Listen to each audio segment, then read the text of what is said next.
अवधूत चिंतन श्री गुरुदेव दत्त श्री स्वामी समर्थ. तर चैत्र शुक्ल प्रतिपदा म्हणजेच गुढीपाडवा आपलं मराठी नवीन वर्ष. या दिवसापासून नवीन वर्षाची सुरुवात होत असते. आता गुढीपाडवा यायला थोडेच दिवस राहिलेले आहेत. तर गुढीपाडवा 9 एप्रिल 2024 पासून आपलं मराठी नवीन वर्ष सुरू होणार आहे. हे नवीन वर्ष माझ्या स्वामी भक्तांना खूप सुखाचं जावं आणि खूप भरभराटीचं देखील जावं आणि आरोग्य लाभावं हीच मी स्वामींच्या चरणी प्रार्थना करते. आणि आज आपल्या व्हिडिओला मी सुरुवात करते. तर सर्वप्रथम गुढीपाडवा नवीन वर्षाची सुरुवात आपण गुढी उभारून साजरी करतो. तसंच आता चैत्र नवरात्र सुरू होणार आहेत. म्हणून आपल्याला माहीत आहे की एकूण 4 नवरात्र असतात. 2 जे असतात ते गुप्त असतात आणि 2 नवरात्र आपण साजरी करत असतो. एक आहे शारदीय नवरात्र आणि दुसरं आहे चैत्र नवरात्र. तर मराठी नवीन वर्ष आहे आणि तसं चैत्र नवरात्रही सुरू होणार आहे. तर त्याच्यासाठी महिलांना आपल्या वास्तूमध्ये काही बदल करायचे आहेत आणि काही वस्तू आहेत त्या आपल्या घराबाहेर काढायच्या आहेत. काही गोष्टी आहेत ज्या गुढीपाडव्याच्या आधी आपल्याला आवर्जून करायच्या आहेत. तर व्हिडिओ पूर्ण बघा म्हणजे तुमच्या सर्व प्रश्नांची उत्तर तुम्हाला मिळतील. नवीन वर्षाची सुरुवात हे स्वच्छतेने झालं पाहिजे. तुम्हाला माहिती आहे हात फिरे तिथे लक्ष्मी नांदे. म्हणजेच काय, हात जिथं जिथं आपण फिरवतो तिथं स्वच्छता झाली पाहिजे. लक्ष्मी मातेला स्वच्छता हे खूप प्रिय आहे. तर सुरुवात करूया आपल्या मुख्य दरवाजापासून. तर मुख्य दरवाजा तुम्हाला माहितीच असं खूप जणांच्या घरासमोर असतं की मुख्य दरवाजाच्या समोर खूप सारे चपली पडलेले असतात. चप्पल म्हणजेच काय, दरिद्री. तर आपल्या घरात राहणारे लोक असतात 4-5 आणि आपले चप्पल असतात 20-25 बाहेर पडलेले असतात घराबाहेर. तर लक्ष्मी कशी आत येणार आहे? जर तुमच्या घराबाहेरच जर दरिद्री थांबली असेल तर लक्ष्मी कशी आत येणार आहे? मग घरात अलक्ष्मीचाच वास होणार ना. तर दुसरी गोष्ट, चप्पल तुम्हाला किती लागतात, म्हणजे तुमची जेवढी तुम्हाला नीड आहे तेवढेच तुम्ही चप्पल घ्या. म्हणजेच आता समजा सँडेल, चप्पल, शूज एवढं सगळं आहे तुमच्याकडे, तरी पण तुम्ही जर लिटरली काही जणांच्या घरी तर कसं 4-5 वर्षापासून चपला पडलेलं असतं, जे की पडीकच पडलेलं असतं, जे की तुम्ही घालत पण नाहीत, सगळे धूळ बीळ बसलेली असते सगळी. तर असे चप्पल तुम्ही घालायला पण जाऊ नका. तुम्ही सरळ ह्याला घंटागाडीमध्ये टाकून द्या. कारण खूप प्रमाणात नकारात्मक ऊर्जा घरात येत असते याच्यामुळे. कारण चप्पल ही खूप मोठी दरिद्री आहे. आणि नाहीतर तुम्ही म्हणत असाल नाही माझी चप्पल नवीन आहे, नाहीतर कोणाला तरी दिलं तर चालेल का, जे की 4-5 वर्षापासून तुम्ही ठेवलेलं असतं, म्हणजे ते नवीनच असतात चप्पल थोडेफार, कारण तुम्ही जास्त त्याला यूज नसतात करत. तर तुम्ही म्हणाल कोणाला देऊ का? नाही, कोणाला तरी कशाला द्यायचं ना. चांगलं करायचं कोणाचं तरी, वाईट तरी का करायचं? कारण चप्पल ही दरिद्री असते. कोणत्या गरीबाला देखील तुम्ही चप्पल देऊ नये. अगर नवीन जरी चप्पल जरी असलं तरी पण तुम्ही कोणाला चप्पल हे दिलं नाही पाहिजे, कारण चप्पल ही दरिद्री असते खूप मोठी. तर घराबाहेर किती चप्पल ठेवायचे किती नाही यावरून तुम्हाला कळलं पाहिजे की हा बाबा याच्यामुळे आपल्या घरात दरिद्री येते ना, तर आपल्याला किती नीड आहे. आता सामान्य माणसाला 2 जोड चप्पल हे ठीक आहे, ओके एवढं. तर म्हणजे जास्त काही घ्यायची एवढी गरज पण नसते. आणि समजा एखाद्या वेळेस जर तुमची चप्पल जर तुटली तर जर तुमची जर ऐपत असेल नवीन घ्यायची, किंवा तुम्ही एखाद्या वेळेस त्याला शिवून घेतलं तरी पण तुमची जर ती चप्पल वारंवार जर तुमची चप्पल जर तुटत असेल तर तुम्ही बिनधास्त त्याला घंटागाडीमध्ये तुम्ही बिनधास्त चप्पलला टाकून द्या. कारण तसं सारखं वारंवार घातलं नाही पाहिजे तुटलेल्या वस्तू. कारण ऑलरेडी तुम्ही घराबाहेर चप्पल ठेवता म्हणजे तुमचं राहू खराब झालेलं असतं आणि घरात निगेटिव्हिटी निर्माण होते. जर तुम्ही कायम तसंच चप्पल वाढवत बसले घराबाहेर, किती लागतं बाहेरच तुम्ही कंटिन्युअसली ठेवत राहिले, तसंच पूर्ण भरलेलं असतं चप्पल काय जणांच्या तर घरापुढं, तर त्याच्याने दरिद्री घरात येणार म्हणजे येणारच. तर अजून एक मेन डोअर म्हणजेच काय, आता आजकाल सेफ्टी डोअर पण असतात. तुम्हाला माहिती का, सेफ्टी डोअर झाकताना किंवा उघडताना असं कर्र म्हणून आवाज येतो. तर किंवा तेच नाही, आपल्या बेडरूमचा दरवाजा किंवा किचनचा दरवाजा असं कर्र म्हणून आवाज येतो. तर ही सगळ्यात मोठी नकारात्मकता आहे. म्हणजे आता मी तुम्हाला दरवाजा बदला असं मी तुम्हाला सांगणार नाही, फक्त मी तुम्हाला एक उपाय सांगेल की जेणेकरून तो आवाज येणार नाही. तुम्हाला काय करायचं आहे, फक्त दरवाजा तिथं असं जॉईंटिंग असतं तिथं तुम्हाला फक्त नारळाचं तेल किंवा आपलं गोडं तेल घालायचं, जेणेकरून दरवाजाचा आवाज येणार नाही. तिसरं, घराच्या मुख्य दरवाजावर खूप आधीपासून लावलेलं हे तोरण असतं किंवा फुलं, असे फुलांचा हार वगैरे करून लावलेलं असतं, ते खूप वर्षानुवर्ष असतात. नवीन लावताना तर आपण पटकन लावतो, पण काढायचं म्हणजे आपल्या लक्षात येत नाही, ते खूप सारी धूळ बसलेली असते तिथं. पण जर ते तोरण जर खराब वगैरे झालं असेल किंवा तुटून गेलं असेल तर त्याला काढून टाका तुम्ही तिथून. तर ते काढून टाकल्यानंतर मी असं नाही म्हणत की तुम्ही नवीन तोरण घ्या. तर आता गुढीपाडवा येणार आहे. नवीन वर्षाची सुरुवात करताना गुढीपाडवा जेव्हा आपण साजरी करतो तेव्हा आपण मुख्य दरवाजावरती आपण अशोकाची पानं किंवा आंब्याच्या पानांचा आपण तोरण बनवून आपण लावतच असतो त्या दिवशी. जे काही तुमचं आधीचं तोरण आहे ते जर चांगलं असेल किंवा धूळ वगैरे खूप बसलं असेल तर त्याला स्वच्छपणे तुम्ही धुवा आणि आपल्या गुढीपाडव्याच्या दिवशी ते तुम्ही मस्तपैकी तुम्ही आपल्या दरवाजाच्या बाहेर त्याला लावू शकता. तर पुढचं म्हणजे काय, किचन. किचन म्हणजे हा महिलांचा आवडता गोष्ट असतो. तर किचन म्हणजे आता किचनमध्ये बघा, आता कपबशी असते. कधी कधी कपबशीला वरून असं असं छिद्र पडलेलं असतं, एखादं लाईन असतं बघा, काळं कलर असं चिरलेलं असतं ते पूर्ण. तर असे घरात खूप सारे असे तुटलेले वगैरे वस्तू येतात. आपण काय करतो, नाही बाबा आपली कपबशी बाबा आपण टाकायला नको किंवा पैसे घालायला नको परत, म्हणून आपण त्याला तसंच ठेवतो. तर मी तुम्हाला सांगते, आपल्या किचनमध्ये जे काही तुटके मुटके सामान असतं त्याच्यामध्ये खूप प्रमाणात नकारात्मक ऊर्जा ही भरलेली असते. तुमच्या काय, माझ्या पण घरात ती भरलेली असेल नकारात्मकता. तर जे काही घरात तुमचे तुटलेले सामान असतील, म्हणजे चिरलेल्या वाट्या, चिरलेल्या ताट किंवा प्लॅस्टिकचे डब्बे जे काही खराब असतील किंवा चमचा वगैरे वाकडे झालेले काही असेल, ते तुम्ही सगळे काही तुमच्या घराबाहेर काढा. ते कोणाला देऊ नका. चिरलेली वस्तू तरी कोणाला कशाला द्यायची तर चांगलं द्यायचं, नाही तर द्यायचंच नाही, कारण त्याच्यामध्ये खूप प्रमाणात नकारात्मकता असते. कोणालाही देऊ नका, फक्त घराबाहेर काढून टाका त्याला आणि फेकून द्या. कोणालाच देऊ नका. गरीब माणसांनी म्हणजे आपण चांगलं करायचं, लोकांचं कधी पण वाईट करायचं. आपल्या घरातली जी नकारात्मकता आहे ती आपण दुसऱ्यांना कशाला द्यायची.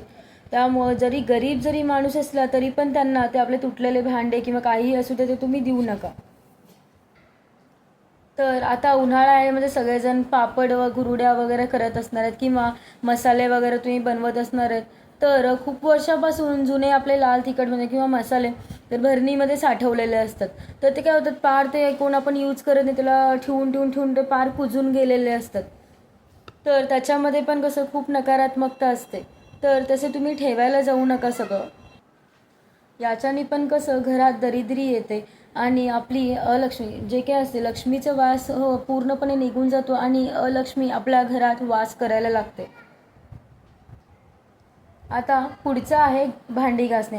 आता तुम्ही म्हणणार आता ही काय सांगते असलं, तसं नाही. आता हे बघा, जर इंग्लिश जे आपलं वर्ष असतं तर आपण किती धूमधडाक्यामध्ये आपण साजरी करतो, तसंच जे आपली संस्कृती जी आहे त्याला जपत आपल्याला ह्या नवीन वर्ष आपल्याला साजरी करायचं आहे, हाच मराठी वर्ष आपल्याला साजरं करायचं आहे. तर आपल्या किचनमध्ये माळावरती वगैरे खूप भांडे असतात की त्याच्यावरती खूप सारी धूळ वगैरे बसलेली असते किंवा डेली यूजमध्ये जे काही आपण भांडे वापरतो किंवा आपला मसाला डबा, इवन जे काही आपले रोजचे पिठाचे वगैरे डबे असतात, तर त्याच्यावरती खूप प्रमाणात धूळ बसले असतं. ते सगळे धुवून वगैरे तुम्ही सगळे चकाचक करून घ्या. जेवढं तुम्हाला होईल तेवढं तुम्ही करा. आपलं जे किचन कट्टा असतो ते पूर्ण घासून चकाचक करून टाका. किचन कट्टा किंवा जे काही आपले विंडोज म्हणजे आपल्या जे खिडक्या असतात ज्याच्यावर धूळ बसलेली असते ते सगळे स्वच्छ करा. आता असं नाही की हा बाबा एवढं सगळं स्वच्छ केलं तुम्हाला 1,00,000 भेटणार, 1-2 लाख भेटणार, तसं नाही. पण सगळं स्वच्छ असलं ना की दिसायला पण खूप चांगलं वाटतं आणि सकारात्मक ऊर्जा निर्माण होतं आणि आपल्या स्वतःला पण आपल्याला काम करण्यासाठी आपल्या किचनमध्ये खूप चांगलं वाटतं आपल्याला आणि स्वच्छ वाटतं आणि खूप फ्रेश असा क्लायमेट आपल्या घरामध्ये क्रिएट होतो. तुम्ही कोणतं पण सकारात्मक विचाराने तुम्ही काम करा किंवा इव्हन तुम्ही स्वयंपाक जरी करत असेल, त्या सकारात्मकता त्या जेवणामध्ये उतरते आणि सगळ्यांमध्ये देखील ते उतरत असते. म्हणून सगळेजण आपलं जे काही घर वगैरे आहे ते स्वच्छ आणि खूप असं टापटीप ठेवा. तर आता थोड्या दिवसानंतर आता पेपर संपतील मुलांचे किंवा काहींचे संपले देखील असतील, तर त्यांचे जे काही भरलेले बुक्स असतात ते तुम्ही जे काही भरलेले जे काही तुम्हाला लागणार नाही ते तुम्ही सरळ तुम्ही रद्दीमध्ये देऊ शकता. किंवा जे बुक्स तुम्हाला लागणार आहेत त्यांचे जे वह्या वगैरे असतील, वह्या पेन्सिल शार्पनर त्यांचे जे काही स्टेशनरी त्यांचे जे काही इन्स्ट्रुमेंट्स असतील म्हणजे जे काही त्यांचे सामान असतील तुम्हाला नीट सुरक्षित एका ठिकाणी तुम्हाला ठेवायचे आहे. आता मुलांची सुट्टी पडली म्हणजे खूप गोंधळ होणार घरी. गोंधळ म्हणजेच काय की खूप पसारा होतो. लहान मुलं म्हणजे ते पसारा करणारच, तर त्यामुळे कशी आपली चिडचिड होते त्याच्यामध्ये. तर जे काही मुलांचे वस्तू वगैरे असतील ते जागच्या जागेवर नीट ठेवा. तुमच्या मुलांना देखील सांगा की तुम्ही जे काही तुम्ही सामान काढता ते तुम्ही जागच्या जागेवर ठेवा. याच्याने कसे मुलांना शिस्त देखील लागेल आणि याच्यामध्ये नक्कीच त्यांचा देखील फायदा होईल. दुसरं म्हणजे काय, आपले पडदे, आपले घराचे पडदे कसे आपण महिन्या महिन्याला बदलत असतो, तर त्याच्यावर देखील खूप सारी धूळ बसलेली असते. तर तुम्ही एकतर तुम्ही नवीन घेऊ शकता किंवा आपले जे काही बेडशीट कवर असतात किंवा आपले जे काही पिलो कवर म्हणजे उशांचे जे काही कवर असतात, जे काही आपण सारखं सारखं आपण त्याला धुवत राहतो, तर ते देखील तुम्ही सगळे स्वच्छपणे तुम्ही त्याला धुवून करकरीत करून तुम्ही पुन्हा देखील त्याला वापरू शकता. जे काही तुमचे कवर वगैरे असतात किंवा आपले कर्टन्स म्हणजे पडदे जे काही असतात ते तुम्ही धुवून परत तुम्ही त्याला वापरू शकता आणि करकरीत करून म्हणजे स्वच्छ स्वच्छ करा सगळे जे काही हे वस्तू आहेत ते. आता हिवाळा देखील संपून गेलेला आहे. जे काही तुम्ही हिवाळ्यामध्ये पांघरुणं वगैरे घेतले असणार म्हणजे जे काही चादर वगैरे असतील ते पण तुम्ही स्वच्छ तुम्ही धुवून उन्हाच्या कडकडीत म्हणजे कडकडीत उन्हामध्ये सगळे वाळवून तुम्ही स्वच्छ ठिकाणी त्याला सगळे ठेवून टाका. म्हणजे तुमच्या बेडमध्ये, बेड कवरमध्ये किंवा जिथे कोणी तुम्ही ठेवत असणार आहे तिथं सगळे चादरी जे काही तुमचे अंथरूण वगैरे आहे, जे काही पांघरुण आहे ते तुम्ही तिथं धुवून वगैरे तुम्ही ठेवू शकता. आता घरात पापडं कुरड्या वगैरे करून ठेवलेले असतात, तर ते आपण एकदा दोनदा करतो आणि परत त्याकडे बघत पण नाही. तर अशा गोष्टी जे काय ते आत्ताच्या आत्ता तुम्ही घराबाहेर काढा. तसंच लोणचे, लोणचे कसे वर्षानुवर्ष आपण जे काही बनवून ठेवलं वर्ष 2 वर्ष ते तसेच वर पडलेले असतात.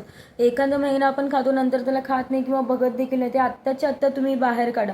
आणि फ्रीजवरची वस्तू, फ्रीजवरती म्हणजे कसं काय काय जणांच्या घरी मुलं असतात, छोटे मुलं किंवा लहान लेकरं वगैरे असले तर फ्रीजवरती म्हणजेच म्हणजे जर फ्रीजवरती जर औषधं वगैरे तुम्ही ठेवत असाल तर कसं आजार पण खूप येते घरात. फ्रीजवरती काही काही जणांना सवय असते की नाही औषधं वगैरे ठेवतात त्याच्याने आजारपण वगैरे खूप येतात.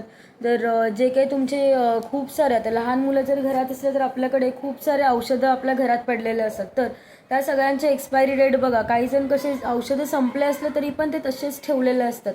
तर संपलेले जे काही औषधं असतात ते आत्ताच्या आत्ता त्याला घराबाहेर काढा आणि एक्सपायरी डेट बघून जे काही संपलेले आहे ते सगळे तुम्ही टाकून द्या. मी असं म्हणत नाही की सगळे तुम्ही औषधं टाका, थोडे थोडे राहिलेले जे काही महत्त्वाचे आहे ते तुम्ही ते ठेवा आणि जे काही एक्सपायर झालेलं आहे ते सगळे सगळे तुम्ही टाकून द्या. त्याच्याने खूप प्रमाणात घरात आजारपण निर्माण होतो.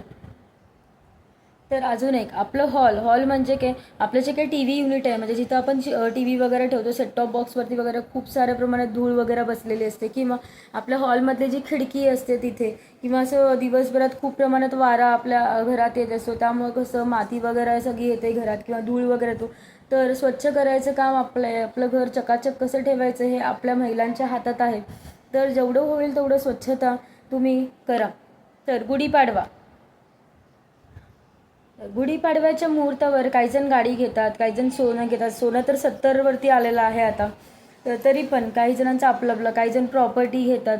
तर काही असू देत, जर तुम्ही श्रीयंत्र किंवा देवघरामध्ये काही जण ठेवण्यासाठी सामान घेतात तर देवघरामध्ये फक्त आपल्याला सामान वगैरे जे काही लागतं आहे आपल्याला ते घेऊन आपल्याला फक्त पसारा करायचं नाही आहे. आता समजा जर तुम्ही श्रीयंत्र देखील तुम्ही घेऊ शकता.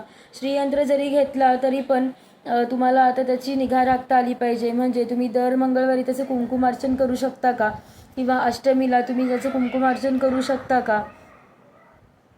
श्रीयंत्र जर तुम्ही घेतलं तर दर मंगळवारी तुम्हाला पूजा करायचं जमतं का किंवा दर अष्टमीला कुंकुमार्चन तुम्हाला करायचं जमतं का. जर वर्किंग वुमन असेल तर तुम्हाला जमतं की नाही हे तुम्ही बघून तुम्ही ते श्रीयंत्र घेतलं पाहिजे. तुम्हाला जर त्या श्रीयंत्राची जर सेवा करायची होत असेल तरच तुम्ही घ्या. अजून एक गजंत लक्ष्मी म्हणजे सर्व लक्ष्मींमधली एक आहे गजंत लक्ष्मी. तुम्हाला हवी असेल तर तुम्ही ते देखील विकत घेऊ शकता किंवा कमळकट्टाच्या माळेवर आपण माता लक्ष्मी आणि विष्णूंची आपण पूजा करत असतो. तर लक्ष्मी आणि म्हणजेच काय लक्ष्मी माता आणि विष्णूंची सेवा आपण करत असतो कमळकट्टाच्या माळेवर. ते तुम्ही खरेदी करू शकता किंवा काही जण म्हणतात की आम्हाला स्वामींची फोटो घ्यायची आहे किंवा स्वामींची मूर्ती घ्यायची आहे किंवा कुलदेव किंवा कुलदेवीची तुम्हाला दाग घ्यायचं आहे, तर तुम्ही ते देखील तुम्ही खरेदी करू शकता. किंवा जर तुम्हाला देवांसाठी वगैरे नवीन कपडे घ्यायचे असेल, तर नवीन वर्षाचं म्हणल्यावर आपण स्वतःसाठी देखील नवीन कपडे घेतो. तसंच काही जणांचं असतं की नवीन आपल्या देवांसाठी देखील नवीन कपडे घ्यायचे किंवा त्यांना घालण्यासाठी अलंकार जे काय म्हणजे अलंकार जे काय मतलब माळ वगैरे जे काय असेल, जर ते घ्यायचं असेल तर तुम्ही ते देखील तुम्ही खरेदी करू शकता. अजून जर इलेक्ट्रिक वस्तू जरी तुमच्या घरामध्ये जर असतील किंवा खूप दिवसापासून जर ते पडले असेल, तर तुम्ही ते देखील बाहेर काढून टाका. मी असं म्हणत नाही की टाकून द्या, पण स्वच्छ वगैरे करा, त्याला खूप टापटीपपणाने त्यांना ठेवून द्या तुम्ही. जे इलेक्ट्रिकल वस्तू जर बंद पडल्या असेल तर त्याला पटकन रिपेअर करून आणा. त्याला तसंच पडीक ठेवू नका घरात, त्याच्यामुळे देखील खूप नकारात्मकता घरात वास करत असते. कसं आपण जे काय सेवा करतो आपण स्वामींसाठी करतो, पण स्वामींसाठी देखील स्वच्छता खूप महत्त्वाची आहे. तुम्ही जर आपल्या वास्तूसाठी जर तुम्ही गुरुचरित्र तुम्ही पारायण करत गेले किंवा तुम्ही स्वामीचरित्राचं जर तुम्ही पारायण करत गेला, मग कसं होणार? जर एवढी सगळी जर नकारात्मकता जर तुमच्या घरात जर असेल आणि तुम्ही एवढं सगळं देवदेव केला, तर तुम्हाला त्याचं काय भेटणार? तुम्हाला एवढं सगळं नकारात्मक घरात ऊर्जा ठेवून तुम्ही एवढं सगळं पूजापाठ केले तर तुमचं मन जेवढं स्वच्छ आहे तेवढंच तुमचं घर देखील तेवढंच स्वच्छ ठेवा. माहिती काम करायचं म्हणजे आपल्याला त्रास पण होतो, पण आपल्या संसारासाठी सर्व महिलांनी हे आपण म्हणजे मी सहित आपण सगळे हे सगळं काम आपण करू शकतो. व्हिडिओ जर मोठा झाला असेल तर मला माफ करा. आणि झालेली जी काय झालेली जी काही सेवा आहे ती मी महाराजांच्या चरणी मी रुजू करते. आणि जर व्हिडिओ जर तुम्हाला आवडला असेल तर लाईक शेअर आणि सबस्क्राईब करा. श्री स्वामी समर्थ.